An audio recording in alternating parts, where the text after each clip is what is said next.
Kami banyak berbicara di dalam tadi dan saya juga banyak mendapat berkat. Ya, satu hal yang saya tangkap, saya tanya sama Pak Obaja, Pak, apa yang membuat Bapak itu bersemangat? Banyak orang sekarang, bahkan hamba Tuhan berkata saya 60 mau pensiun. Biasanya kalau udah mau pensiun gitu dipanggil Tuhan sih. Karena kan udah gak mau kerja buat Tuhan toh. Hamba Tuhan udah mau pensiun berarti kan sudah mau selesai kan. Loh saudara capek nggak? Dari pagi loh, dari jam 6 loh. Dari jam 6 loh. Saya bisa merasakan saya di Jakarta kalau khotbah hari Minggu itu 5-6 kali. Tapi kan saya belum 70. Anak saya ikut saya pelayanan 3 kali aja kelenger. Kelenger mereka bilang, Mami itu vitaminnya apa sih? Kita ikut Mami 3 kali udah pusing, mual, mau muntah. Saya tanya tadi sama Pak Obaja, apa rahasianya Pak Bapak itu ya nggak capek ya? Pak Obaja bilang ya harus paksa diri. Harus paksa diri. Saya diberkati loh saudara. Dalam segala hal itu kita harus paksa diri. Memaksa diri itu sama dengan mengalahkan keinginan daging. Karena daging ini sukanya nyaman, daging ini sukanya nyaman. Ya, daging ini sukanya yang biasa-biasa aja lah. Nggak usah yang terlalu wow lah, ngapain gitu loh. Saya tuh banyak menangkap hal yang luar biasa. Saya justru datang ke sini nih, rasanya bukan saya yang melayani, tapi saya dapat banyak berkat dari obrolan dengan Bapak saudara ya. Dengar beli tanah 20 hektar, mau bangun yang seperti itu. Ya kalau kita mau pikir ya dalam umur yang seperti itu Pak Obaja itu bisa aja kah seneng-seneng ke luar negeri ya Pak ya. Istirahat, pensiun. Saya dengar visinya Bapak itu kayaknya saya yang capek. Lu jujur loh saudara. Tapi satu hal yang saya pelajari ketika kami ngobrol bercakap-cakap. Yang saya dapat dari Tuhan tuh begini saudara. Tuhan tuh bicara pribadi kepada saya. Aku tuh memberikan kepercayaan kepada seseorang itu sesuai kapasitas imannya. Loh bener. Loh Pak Obaja itu manusia biasa loh. Sama seperti kita manusia. Beliau itu bukan otot kawat tulang besi. Saya berpikir tadi banyak hal loh. Saya bilang Tuhan, iya ya saya yang masih umur segini. Apakah satu saat juga Tuhan akan beri kepercayaan hal-hal yang besar? Karena tidak semua orang saudara. Yang namanya tercatat di dalam Alkitab. Itu bukan sembarangan orang. Itu adalah orang-orang yang dipilih Tuhan, mereka ngomong yes dan mereka melakukan apa yang Tuhan mau dan paksa diri. Paksa diri, iya benar kita harus paksa diri. Di dalam mendisiplinkan kehidupan rohani pun kita juga harus paksa diri. Loh saudara datang di gereja ini kan saudara maksa diri enggak? Yang maksa diri untuk datang ke gereja berapa banyak? Kan bisa aja kita berkata, enggak usah lah saya nonton di YouTube juga bisa Ngapain sih saya harus capek-capek? Ya karena untuk kesini pun kan kita bayar harga toh. Tapi Tuhan itu melihat bagaimana usaha kita memaksa diri itu. Makanya Rasul Paulus bilang begini, aku melatih tubuhku dan menguasainya seluruhnya. Supaya jangan setelah aku memberitakan Injil, aku ditolak sama Tuhan. Aku melatih diriku, aku memaksa diriku untuk disiplin melakukan firman Tuhan, untuk berjalan di dalam ketaatan, supaya jangan setelah aku memberitakan Injil, aku ditolak sama Tuhan. Ternyata sekelas Rasul Paulus masih takut ditolak loh. Saudara takut nggak ditolak Tuhan? Atau sudah terlalu pede? Oh saya pasti masuk surga Bu. Maaf saudara, maaf. Atau kita ini hanya mau menjadi Kristen biasa-biasa yang tidak pernah ada terobosan dalam hidup kita, yang tidak pernah ada cerita apa-apa dari iman kita.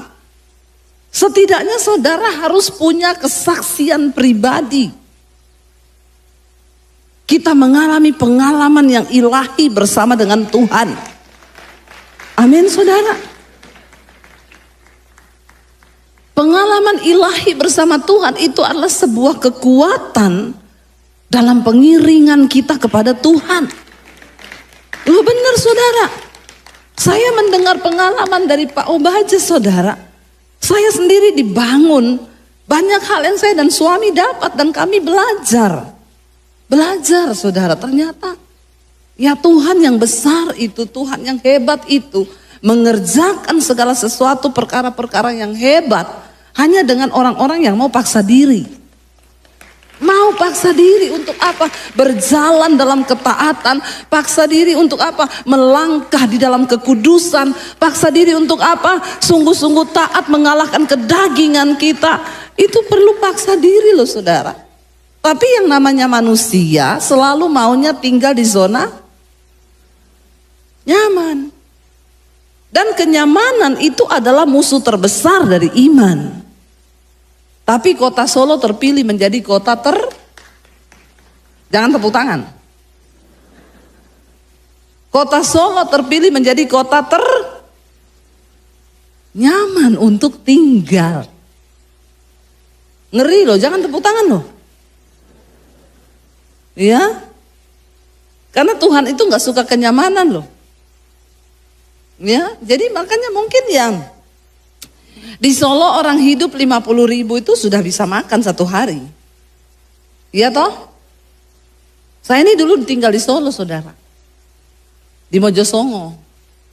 50.000 itu saya sudah bisa beli, enggak usah masak juga bisa. Beli soto ya di tetangga. Mbak, soto mbak berapa? 10.000 aja. Kuai sing akeh. Ya, yang banyak kuahnya. Lalu beli tempe gorengnya berapa? 500. Beli 5 ya, sama telur ya, bisa. Buat satu hari makan udah bisa itu di Solo. Ya, kalau mau makan di pinggir-pinggir jalan malam ya, cari nasi kucing. Ya tuh wedangan toh. Sekarang wedangan berapa satu bungkus? Masih ada ya? Masih ada saudara. Tapi hati-hati loh saudara. Kenyamanan itu seringkali membuat daya juang. Ya. Paksa diri seseorang itu akhirnya mati. Gak ada iman pun seperti itu. Orang-orang yang tercatat di dalam Alkitab, mereka bukan orang-orang yang mau berada di zona nyaman. Karena itu nama mereka tercatat di Alkitab sebagai pembuat sejarah. Sebagai orang-orang yang menggenapi rencana Tuhan yang besar dalam hidup mereka, saudara. Loh benar. Ketika pertama kali Yusuf menceritakan mimpinya kepada keluarganya. Dia cerita, aku dapat mimpi, berkas-berkas gandummu itu menyembah kepada berkas-berkas gandumku. Saat dia menceritakan mimpi yang dari Tuhan, maka saat itu juga dia masuk ke dalam salah. Waktu kita mau menggenapi rencana Tuhan atas hidup kita, maka pasti kita akan menemukan masalah. Dan hanya orang-orang yang berani menerima tantangan yang akan melihat bagaimana Tuhan bekerja di dalam hidup mereka. Saudara, Tuhan tidak cari orang punya yang iman gampangan. Ada seorang profesor yang bikin penelitian. Dia mencoba menolong kupu-kupu. Dia bikin penelitian, satu kupu-kupu dibiarkan bergumul untuk keluar dari cangkangnya, dari kepompongnya. Tapi satu kupu-kupu dia tolong dipotongin dengan silet saudara. Dua-dua kupu-kupu itu keluar, tapi dia kaget setengah mati. Karena kupu-kupu yang berjuang sendiri keluar dari cangkangnya. Waktu dia keluar ternyata sayapnya indah berwarna-warni. Tapi kupu-kupu yang ditolong pakai silet untuk keluar, Dia keluar dengan warna yang polos, tidak ada warna apa-apa, tidak ada guratan di sayapnya, cuma warna polos, tidak indah. Semakin banyak pergumulan kita di hidup ini, maka semakin indah kita di mata Tuhan. Tapi manusia suka semua yang nyaman, yang instan. Orang hebat tidak dihasilkan dari kenyamanan. Orang hebat dihasilkan dari tekanan dan air mata dan sebuah perjuangan yang berat. Amin. Saudara, banyak orang berkata begini, ya siapa itu Debbie Basir ya? Saya ketemu banyak orang begini, ibu enak ya, ibu enak sekarang terkenal jadi YouTuber. Ada yang enggak kenal saya di sini? Ada? Berarti itu orang kurang gaul. Suruh dia gaul dulu. Tolong subscribe channel YouTube saya, Debbie Basir TV. Ya, saudara, banyak orang berkata begitu. Enak ya ibu ya, doa dijawab, sekarang jadi YouTuber, diberkati Tuhan. Saya bilang jangan lihat yang sekarang. Jangan lihat saya yang sekarang. Saya kenal Tuhan Yesus tahun 95, saudara. Pertama kali saya dipanggil oleh Tuhan untuk masuk dalam rencana Tuhan. Itu enggak gampang. Ya, yang sudah dengar kesaksian saya waktu saya mau bunuh diri, tapi saya minta Tuhan yang benar, tunjukkan dirimu kepada saya sebelum saya mati. Ternyata saya ketemu Tuhan Yesus, hidup saya diubahkan. Ketika saya diubahkan, apa yang terjadi, saudara? Ya, firman Tuhan mengubahkan, mencuci otak saya. Kita ini semua perlu cuci otak. Amin. Karena otak kita itu banyak yang sudah kotor. Namanya otak kotor. Perlu dicuci dengan firman. Ya, cuci otak pakai firman Tuhan, saudara. Tidak ada hal lain yang bisa mencuci otak kita tuh selain firman Tuhan. Ketika saya dicuci pikiran saya oleh firman, saya mengalami perubahan hidup, saudara. Karakter saya diubahkan Tuhan. Saya sangat percaya perubahan nasib hidup kita itu akan mengikuti perubahan karakter kita. Katakan amin. Tidak mungkin nasibmu berubah, hidupmu berubah kalau karaktermu tidak berubah. Dan untuk mengalami perubahan kita harus paksa diri untuk berubah. Roma pasal 12 ya. Mari kita lihat bersama ayat yang pertama, saudara. Ini ayat saya tiba-tiba berubah ini ya. Saya tadinya nggak mau khotbahin ini nih, tapi biar kita ikuti Tuhan saja. Berarti Tuhan yang tahu kebutuhan. Roma 12 ayat yang pertama, saudara, firman Tuhan berkata demikian, kita baca bersama. Karena itu, saudara-saudara, demi kemurahan Allah, aku menasehatkan kamu supaya kamu mempersembahkan tubuhmu sebagai persembahan yang hidup, yang kudus dan yang berkenan kepada Allah. Itu adalah ibadahmu yang sejati. 2, janganlah kamu menjadi serupa dengan dunia ini, tetapi berubahlah oleh pembaharuan budimu, sehingga kamu dapat membedakan manakah kehendak Allah, apa yang baik, yang berkenan kepada Allah, dan yang sempurna. Katakan amin. Kenapa kita harus paksa diri untuk berubah? Ayat ini berkata, ini sebuah kalimat perintah, saudara. Berubahlah oleh pembaharuan budimu. Apa yang bisa mengubah hidup kita? Waktu pikiran kita, budi pekerti kita itu diubah. Dan apa yang bisa mengubah pikiran kita? Yaitu firman Tuhan, saudara. Kita ini sudah dikandung dalam dosa. Ya, aku dikandung dalam dosa ibuku, kata Mazmur. Dalam kandungan kita sudah berdosa.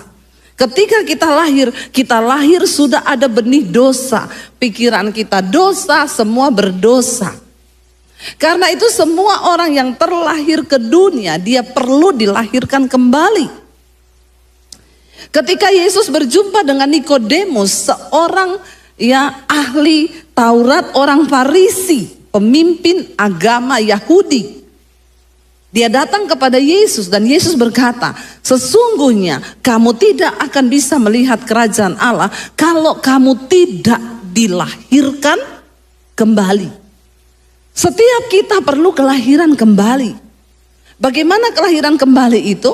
Waktu kita berjumpa dengan Tuhan Yesus, lalu pikiran kita diubahkan.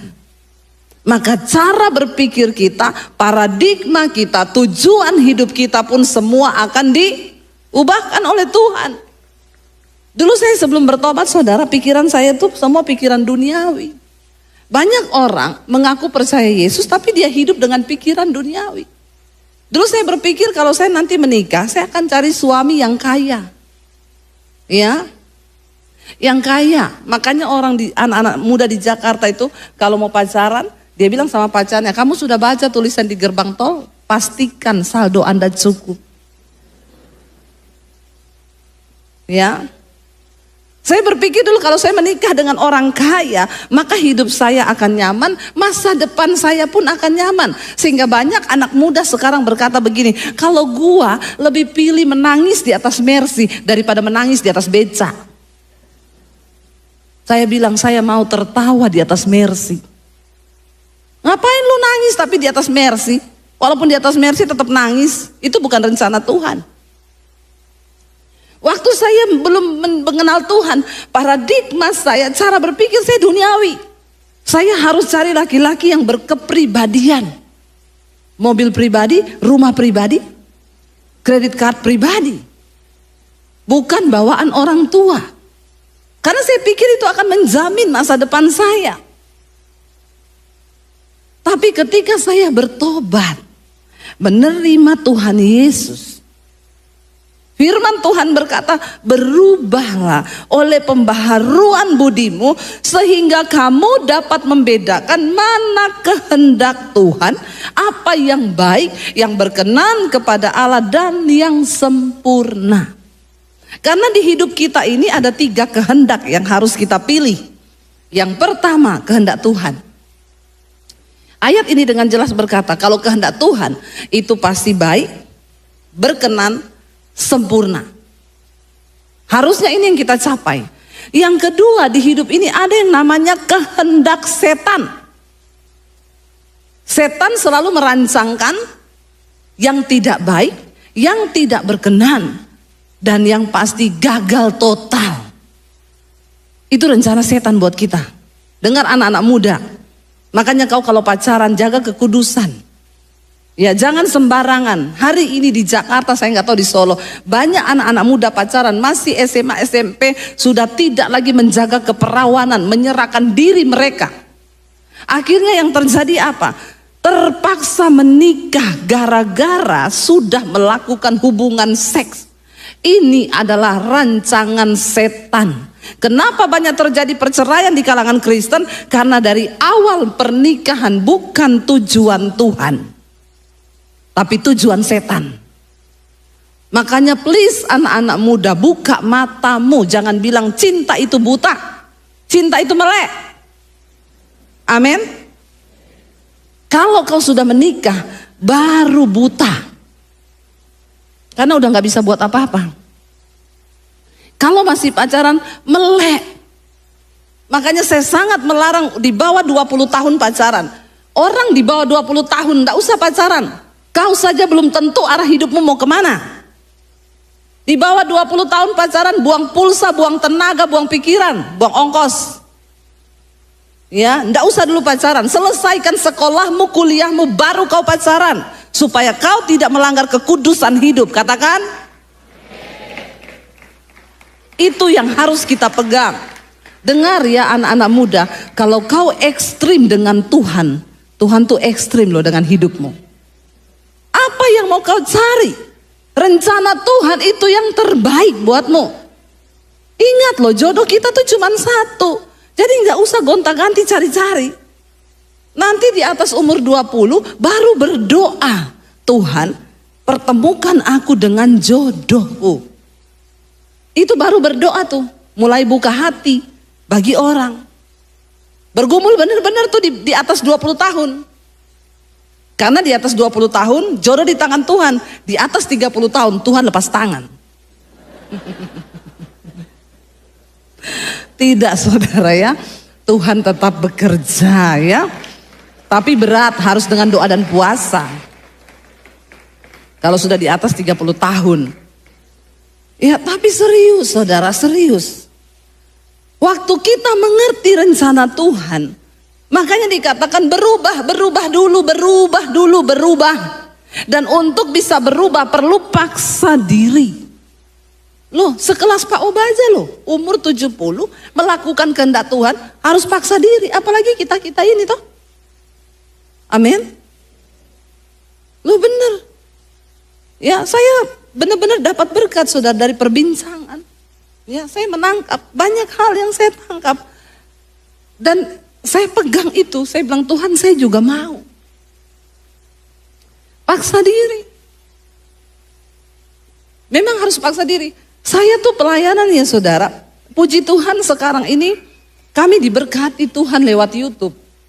Jadi saya tidak lagi mencari uang lewat pelayanan khotbah. Ya, kalau saya dapat persembahan dari pelayanan khotbah, saya masukin untuk sekolah misi saya karena kami harus sekolahkan anak-anak dari desa yang tidak mampu. Saya bisa loh. Kalau saudara, kadang saya capek loh. Kita tuh pelayanan saudara. Pelayanan tuh enggak enak saudara. Kadang orang pikir enak ya ibu, ya terbang sana, terbang sini. Kita tuh kadang bangun pagi, dua-dua bangun gini. Kita di kota mana ini ya?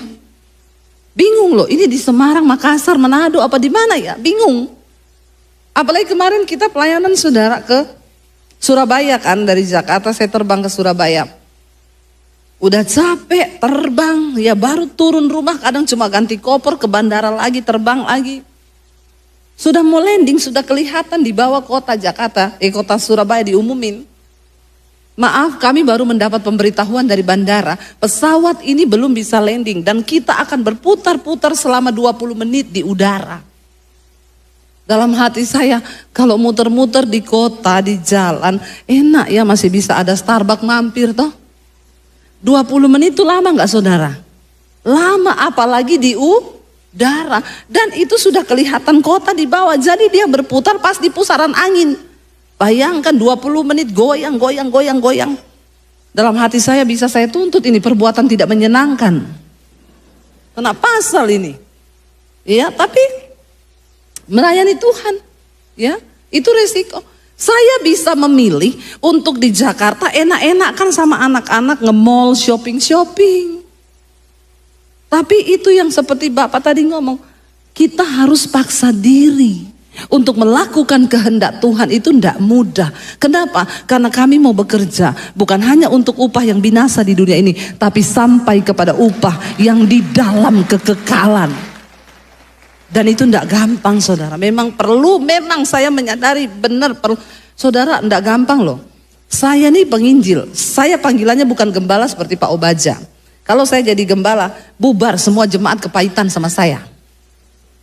Ya, contoh, orang datang, Bu doain Bu, nggak usah minta-minta doa sendiri di rumah. Ya, nggak usah cari-cari pendeta, kau cari Tuhan saja. Pak Obaja nggak bisa begitu kan? Coba kalau jemaat datang, Pak doain, nggak usah doa. Bubar ini keluarga Allah. Bubar. Tapi kalau saya bisa, saya penginjil. Saya khotbah marah-marahin saudara. Ya, habis itu saya pulang, saya tinggalin ini. Saudara mau tersinggung, terluka, urusannya Pak Obaja. Bukan urusan saya. Nggak usah tepuk tangan. Ya, saya tahu panggilan saya. Dan saya tuh khotbah pindah-pindah kota saudara. Tapi gembala, ya itu dia khotbah di sini terus. Bapak nggak bosan liatin muka-muka ini terus Pak?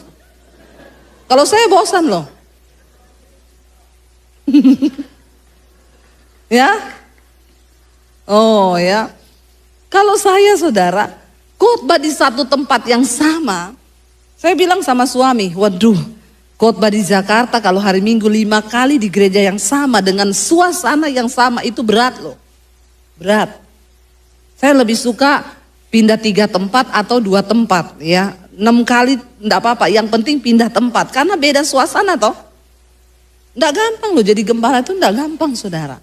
Ya, makanya saya ngobrol dengan suami, kita nih keliling ke banyak gereja, melihat banyak gereja. Tadi kita duduk di situ, saya bilang, ini gereja ya, masih terasa loh suasana, ada hadirat Tuhan, masih terasa ada kehidupan. Ada kehidupan saudara. Itu saya mengakui dengan suami. Karena kita ini keliling ke banyak gereja. Kenapa? Ternyata setelah kami ngobrol, Pak Gembala ngomong, kita di sini ada pondok Daud, Bu. 24 jam non-stop. Kita bangun tahta bagi Tuhan. Oh ya, itu rahasianya, doa, pujian, penyembahan bagi Tuhan. Ya. Itu loh yang menghidupkan gereja saudara. Karena ini perkara rohani. Tidak bisa dengan hal-hal yang duniawi. Sementara banyak orang hanya sibuk dengan entertain. Bagaimana? Lo jujur saudara, tapi Tuhan itu tidak bisa direkayasa. Ya, dan mari kita semua hari ini, benar-benar yang saya dapat satu kata hari ini, saya sama suami tadi banyak ngobrol. Yes, paksa diri. Paksa diri untuk hidup kudus. Paksa diri untuk taat sama Tuhan. Paksa diri untuk berubah saudara. Berubah. Kita akan memasuki tahun yang baru saudara. Jangan masuk dengan cara hidupmu yang lama. Tidak ada yang bisa menjamin tahun depan ini akan terjadi apa. Anak muda, kau jangan sombong dengan kekuatanmu. Jangan sombong dengan ilmu yang kau dapat. Dunia terus berubah. Sekarang banyak kepintaran manusia yang mulai digantikan oleh robot. Ya, banyak yang mulai digantikan oleh mesin. Bank-bank mulai memberhentikan pekerja-pekerja administrasi. Kenapa? Itu bisa dilakukan oleh komputer. Bisa dilakukan sekarang. Tapi keadaan ke depan saudara, ya, saya dengar dari teman saya di Amerika, Bu, ini Amazon, Bu, tahun lalu aja udah pecat puluhan ribu orang. Dan Alkitab berkata di akhir zaman akan datang kesusahan yang besar.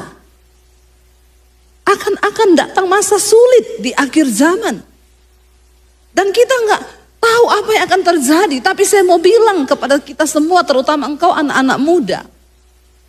Orang yang hidup mengandalkan Tuhan tidak akan pernah ditinggalkan. Orang yang sungguh-sungguh mengandalkan Tuhan diberkati. Orang yang mengandalkan Tuhan, yang menaruh harapannya pada Tuhan, yang hidup menghormati Tuhan. Bagaimana caranya kita hidup menghormati Tuhan? Tunduk kepada firman Tuhan. Paksa dirimu untuk taat. Paksa dirimu untuk hidup dalam kekudusan. Anak-anak muda jangan pacaran tidak kudus. Sekarang banyak anak muda saudara, ya baru pacaran, sudah tidur bareng, ya sudah melakukan hal-hal yang di luar firman Tuhan.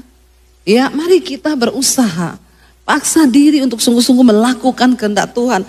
Kenapa saudara? Tidak ada jaminan bagi orang-orang yang tidak hidup taat kepada firman Tuhan. Makanya dikatakan di sini, ya, berubahlah oleh pembaharuan budimu sehingga kamu dapat membedakan. Tadi saya bilang ada kehendak Tuhan, ada kehendak iblis. Yang terakhir ada kehendak diri kita. Jadi ada 3 kehendak dalam hidup ini yang harus kita timbang dan pikirkan matang-matang. Mana yang menjadi kehendak Tuhan dalam pelayanan, di dalam pekerjaan, di dalam usaha, di dalam studi, di dalam menentukan pasangan hidup.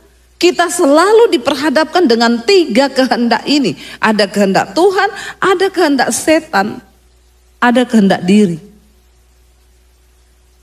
Kalau kita bicara tentang kehendak setan, sudah pasti itu jahat dan tidak berkenan.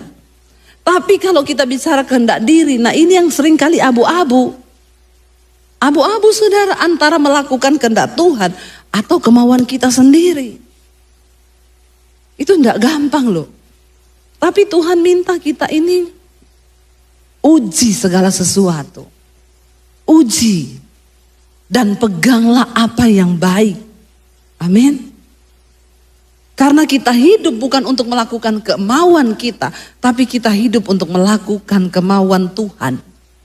Kita harus hidup untuk melakukan kehendak Tuhan. Bukan kehendak kita, tapi kehendak Tuhan. Dan kalau kita memilih untuk hidup melakukan kehendak kita, ya kita biasa-biasa aja. Kita tidak akan melihat terobosan, kita nggak akan melihat perkara yang ajaib. Saya ingat saudara, waktu saya bertobat, ya saya mengalami tekanan yang begitu luar biasa. Sampai akhirnya papi saya tahu dan dia bilang, saya bunuh kamu ya. Lebih baik saya masuk penjara daripada anak papi bikin malu keluarga. Saya bergumul dalam ketakutan yang begitu hebat ketika mendengar papi saya bilang, papi gak segan-segan bunuh kamu daripada kamu bikin malu keluarga. Saya berdoa saudara, Tuhan saya bilang, ya saya takut menghadapi kenyataan di depan, tapi biar kehendakmu yang jadi bukan kehendakku. Saya bergumul, lalu akhirnya singkat cerita, Desember tahun 96 saya bertobat 95, 1 tahun saya berhasil menyembunyikan iman saya. 95 saya dipanggil papi saya tuh berdoa begini, Tuhan saya minta hadiah. Aku ulang tahun tanggal 14 Desember Tuhan, saya bilang. Saya minta hadiah satu saja. Tuhan izinkan aku bebas ke gereja. Cuma itu yang saya minta. Benar saudara, dijawab Tuhan. Tanggal 14 Desember papi saya panggil saya, dia bilang gini, Debbie kamu ndak bisa balik ke agama. Papi lihat kamu nggak bisa berubah. Walaupun papi bunuh kamu ndak ada guna, yang mati cuma badanmu tapi imanmu ndak. Jadi malam ini papi kasih kamu pilihan, kalau kamu tetap mau jadi Kristen, silakan kamu angkat kaki dari rumah. Tinggalkan rumah ini sekarang. Dan ingat, jangan kamu bawa ijazah. Saya mau lihat kamu ikut Yesus. Yesus kasih makan kamu pakai apa kalau kamu gak bawa ijazah. Putuskan sekarang. Papi mau dengar apa keputusanmu. Saya masuk di kamar, saya menangis saudara. Saya bilang, Tuhan, saya kan cuma berdoa minta bebas ke gereja. Tuhan jawab, iya. Kalau kamu diusir, kamu bukan cuma bebas pergi ke gereja, kamu bisa tidur di gereja. Emang boleh? Emang boleh begitu amat? Ya. Tapi saya nggak nyangka saudara, jawaban doa saya tuh seperti itu yang Tuhan kasih. Karena di bayangan saya itu kan Tuhan bilang, ya nanti papimu aku jamah hatinya. Itu kan yang kita pikir toh, kehendak kita kan begitu toh. Ya, Tuhan jamah hati papiku. Dan dia akan berkata, Debbie, kamu mau jadi Kristen? Iya, silakan kamu ke gereja. Papi ndak larang anakku sayang. Loh bisa nggak Tuhan menjawab begitu? Bisa nggak? Bisa. Sepupu saya, Muslim saudara, dia bertobat terima Tuhan Yesus. Papinya tahu, marah besar. Papinya bilang, kalau kamu jadi Kristen, kamu bayar sendiri kuliahmu. Papi ndak mau urusan. Silakan kamu jadi Kristen. Dia berdoa, Tuhan, jamah hati papiku. Seperti batang air di tangan Tuhan. Tuhan akan mengalirkannya kemanapun Tuhan ingini. Itu kan ayat toh. Dia doa puasa saudara. Cuma 3 hari. Papinya terbang datang ke kotanya dipanggil. Nur Hayati, sini kamu. Iya pap.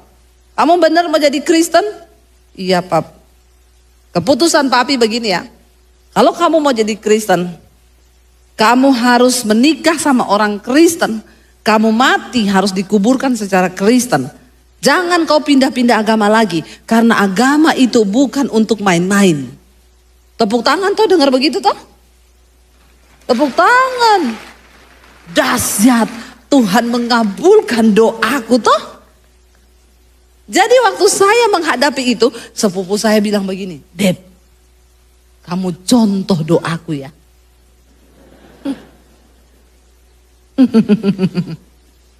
Kamu contoh doaku. Dia kasih saya ayatnya. Nih, catat ayatnya.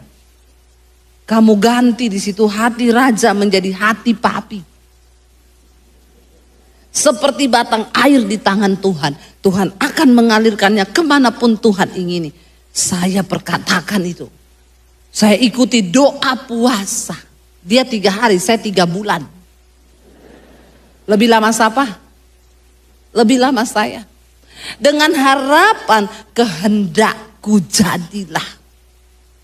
Dengan harapan papi saya datang dan berkata, sini kamu Debbie, kamu mau jadi Kristen? Cari jodoh orang Kristen. Kamu mati dikuburkan secara Kristen, jangan pindah-pindah agama. Maka kita tepuk tangan. Kenapa tidak ada yang tepuk tangan? Tidak usah tepuk tangan. Saudara, ternyata doanya dijawab Tuhan. Benar, saya dipanggil. Sini kamu mau jadi Kristen? Iya. Angkat kaki dari rumah. Teganya kau menertawakanku. Harusnya kau menangis. Itu sedih loh saudara, sedih. Angkat kaki dari rumah. Jangan anggap kamu punya keluarga. Dan kalau kamu mau pergi, jangan bawa ijazah. Saya mau lihat Yesus kasih makan kamu pakai apa. Saya bilang, Tuhan, itu bukan kehendakku Tuhan. Doaku enggak begitu Tuhan. Saya enggak pernah minta usir aku dari rumah, enggak. Lah nek saya diusir, saya mau hidup bagaimana? Saya mau tinggal di mana? Saya baru lulus SMA waktu itu. Masih kecil, masih imut. Sekarang amit. Tapi saudara, itu kehendak Tuhan. Saya sama sepupu saya sama kasusnya. Tapi yang membedakan di proses. Dia tetap aman tinggal di keluarganya, dibayari, dia tinggal dalam zona nyaman. Nggak ada tantangan. Jadi ya hidupnya biasa-biasa saja. Dia jadi Kristen biasa-biasa saja. Melayani juga biasa-biasa saja. Dulu saya bertanya, Tuhan kenapa aku diusir dari rumah Tuhan? Betapa tega Engkau. Dulu. Saya bertanya, kenapa Tuhan Engkau bedain aku dari sepupuku? Dia tidak diusir, aku diusir. Tapi Tuhan bilang, aku tahu rencana yang terbaik bagimu. Tidak usah protes, memang berat, air mata memang. Saya tinggalkan rumah dari kota Poso, saya ke kota Palu. Tinggal di kos-kosan. Cuci baju anak kos, nyapu, nyetrika, masak, jadi pembantu di situ.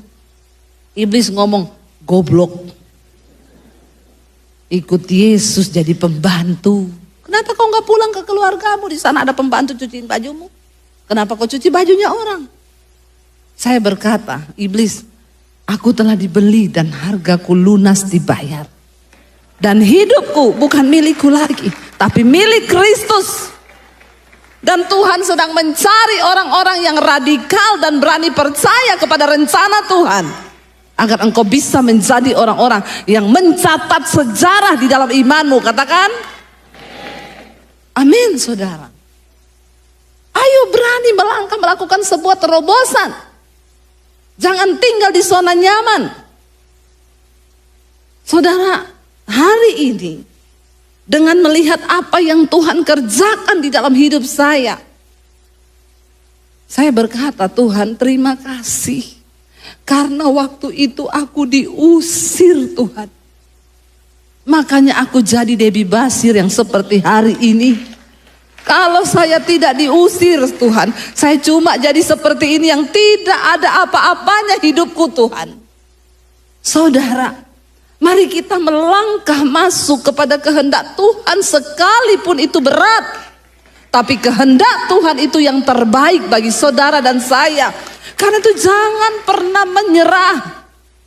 Sekalipun proses harga yang harus kita bayar itu mahal. Tapi kita mau berkata, yes, aku percaya rencana Tuhan itu yang terbaik bagi hidupku.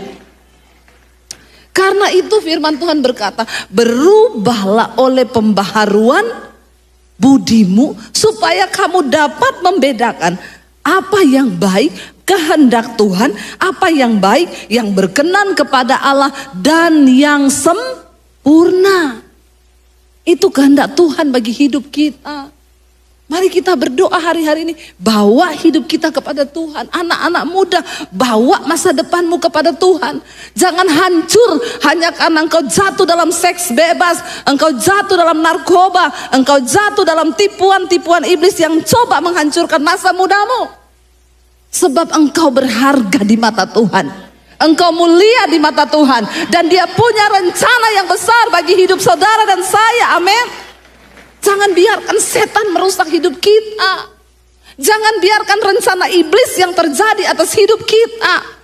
Tapi kita berdiri saudara, supaya kita menjadi berkat bagi bangsa ini, menjadi berkat bagi kota kita. Dan orang bisa melihat kita sebagai suratan Kristus yang terbuka. Sebab hidup kita bisa dibaca oleh semua orang.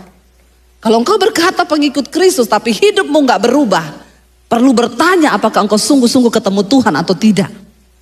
Karena orang yang berjumpa dengan Tuhan, dia harus mengalami perubahan hidup.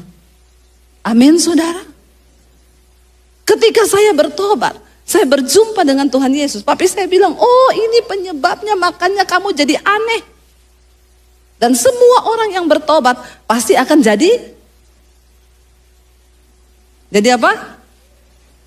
Coba lihat kanan kirimu, bilang, udah aneh belum kau? Bilang, ya kau udah aneh belum? Kenapa saya bilang aneh? Dulu saya keluar dugem, pulang jam 2 malam, dipukuli papi saya. Dihajar sampai babak belur. Awas kalau kamu pulang malam. Besok saya nggak pulang jam 2, saya pulang jam 3. Tambah dihajar nggak? Dihajar lagi. Semakin dihajar saya bilang, kenapa kau nggak bunuh saya sekalian? Saya nggak pernah minta lahir di dunia ini. Saudara, engkau tidak akan pernah bisa mengubah anakmu, suamimu, siapapun. Hanya Tuhan yang bisa mengubah seseorang. Karena itu saudara, mari kita menjadi saksinya Tuhan. Warisan yang paling baik untuk engkau tinggalkan bagi anak-anakmu itu warisan iman. Bukan harta, bukan kekayaan, tapi iman kepada Tuhan. Supaya mereka melihat bagaimana hidup orang tuanya.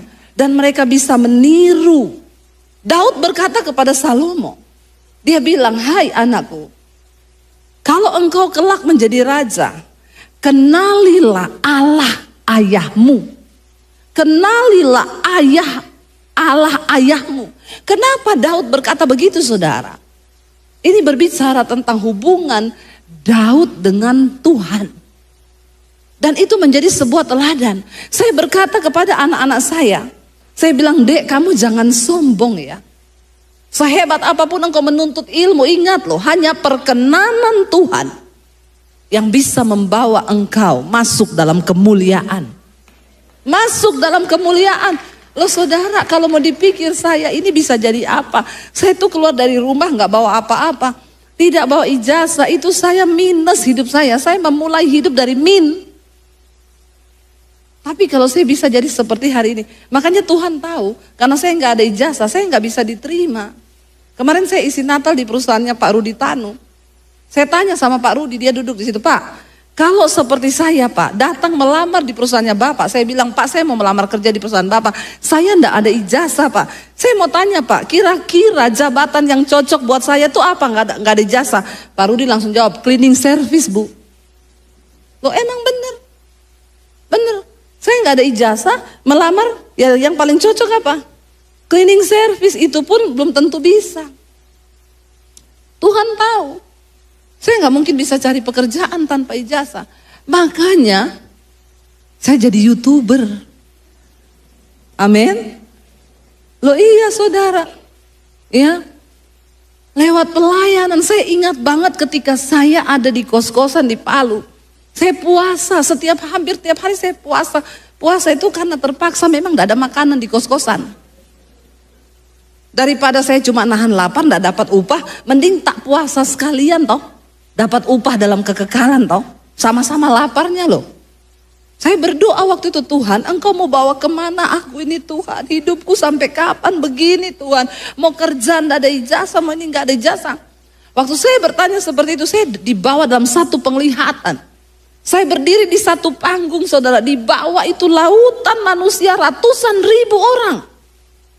Lalu Tuhan berkata begini, satu saat engkau akan melihat itu terjadi.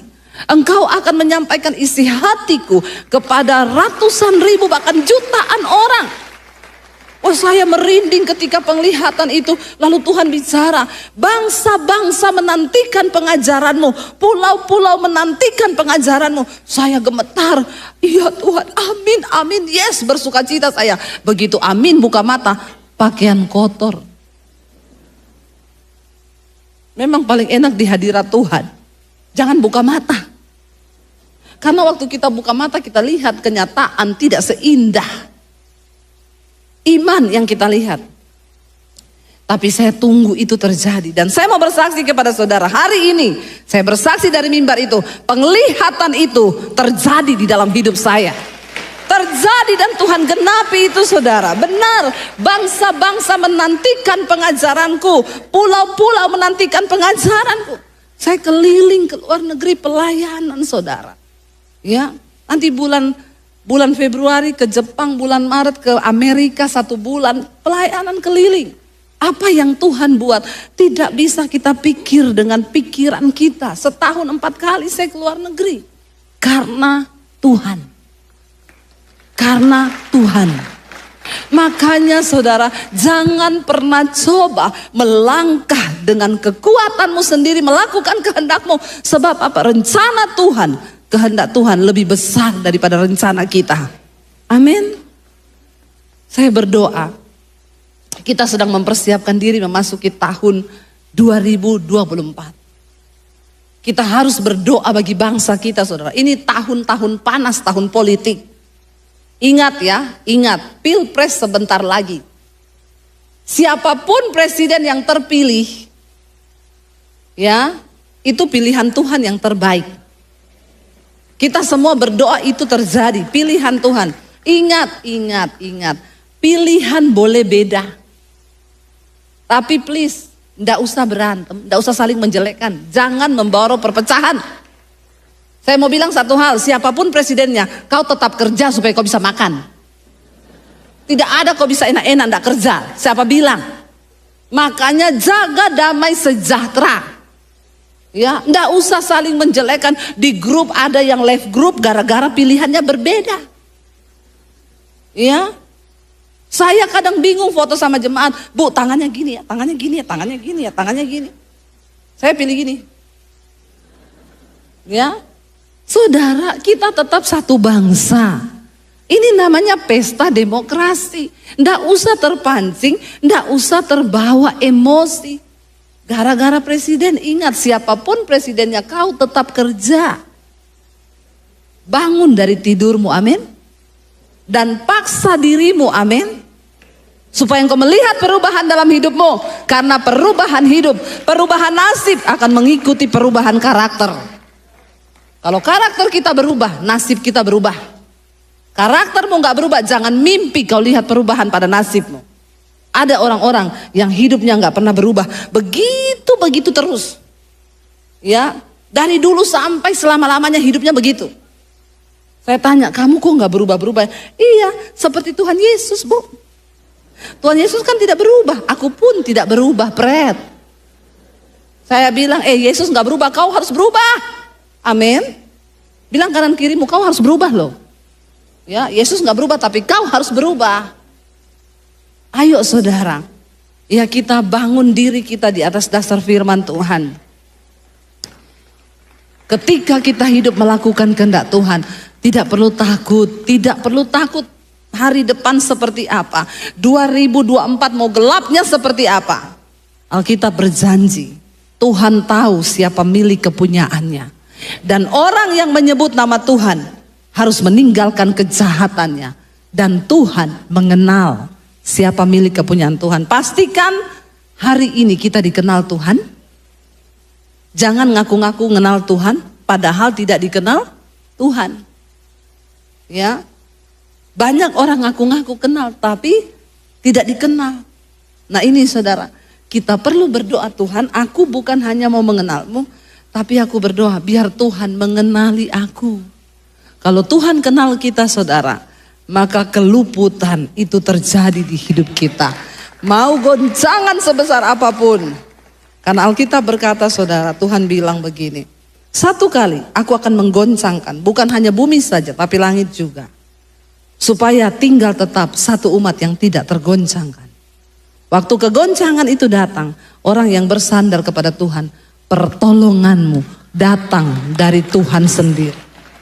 Pengharapanmu hanya ada kepada Tuhan. Mari bangkit berdiri bersama saudara.